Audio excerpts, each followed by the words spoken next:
ہم یہ کلوز کرتے ہیں ابھی. جی کلوز ہی کرتے ہیں. میں ایک آخری سوال پر میں کلوز کروں گا. ایک بات جو اس کے میں ہم نے جو 1947 کی جو جس کو ہم نے یہ کہا کہ یہ تحریک آزادی کی جنگ تھی 1947 کو, اور ہم نے آزاد کشمیر جو ہے وہ جہاد سے آزاد کرایا.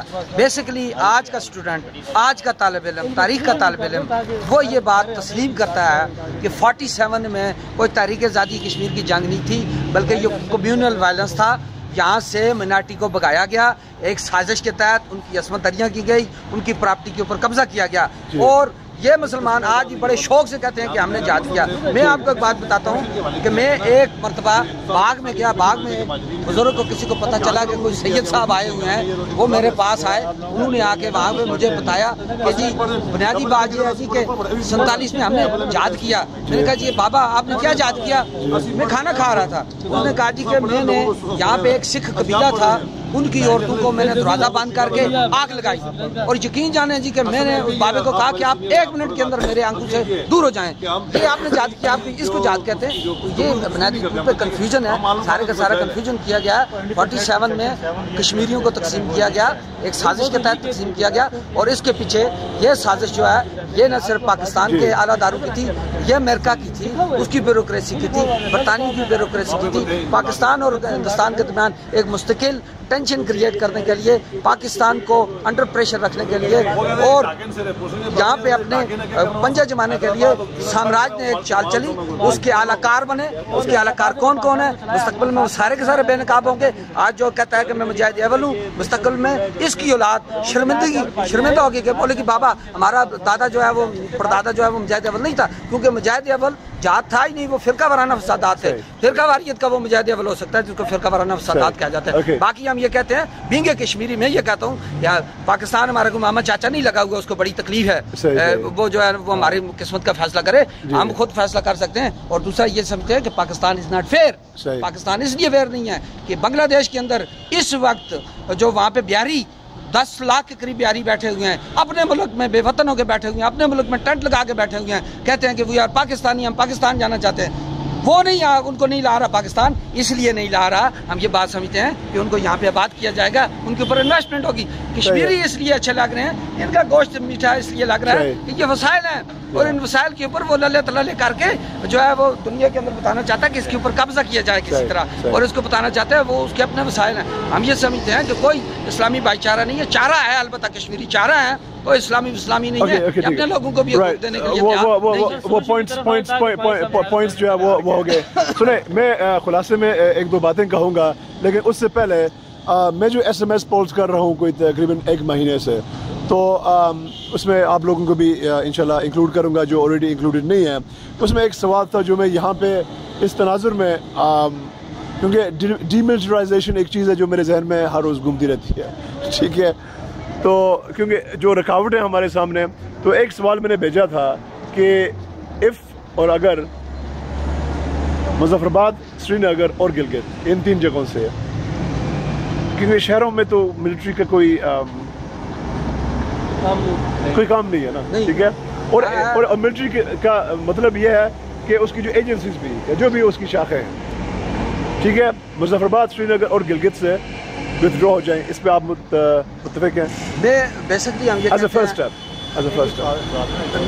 میں یہ سمجھتا ہوں کہ جو ہمارے 3 پورشن ہیں جو کشمیر کے ڈیوائیڈڈ پورشن ہیں, جہاں پہ جو ہے نا جی حکومتیں اس وقت کسی نہ کسی والے سے چل رہی ہیں, تو یہ کوئٹ ہونی چاہیے. پاکستان آرمی کوئٹ ہونی چاہیے یہاں سے, انڈین آرمی کوئٹ ہونی چاہیے, اور ہم وہی 47 والی جو اسٹیٹ جو ہماری 8471 ربع میل کا, جس کو بنام امرتسر سے جو ہم وہ کہہ رہے ہیں کہ وہ چلا رہا ہے, انٹیکٹ چلا رہا ہے, وہ ہماری جو ہے وہ تسلیم ہونی چاہیے. اور ہم یہ کہتے ہیں کہ اس کے اندر جو ہے جو جدید کشمیر ہے, جو نیا کشمیر ہے, وہ سامنے آنا چاہیے. وہ یونائٹڈ اسٹیٹس آف کشمیر کی شکل میں سامنے آنا چاہیے, جس میں لوگوں کو جو ہے نا جی پونچھ ایک علیحدہ اسٹیٹ ہونی چاہیے, اور دیگر یونائٹڈ ہونی چاہیے, جو کلچر کے اعتبار سے, زبان لینگویج کے اعتبار سے جو آنی چاہیے. جدید دنیا کے اندر ہم رہ رہے ہیں, ہم یہ چاہتے ہیں کہ ہماری جو ہے نا جی وہ ہمارے وسائل کے اوپر ہمارا قبضہ ہونا چاہیے, نہ صرف وہ قبضہ ہونا چاہیے بلکہ اس کی مساویانہ تقسیم کا ایک عمل یہاں پہ ہونا چاہیے.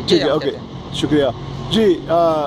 گلگت, مظفر آباد اور سری نگر سے as a first step of D militarisation, نہیں اس کے ایک وجہ ہے,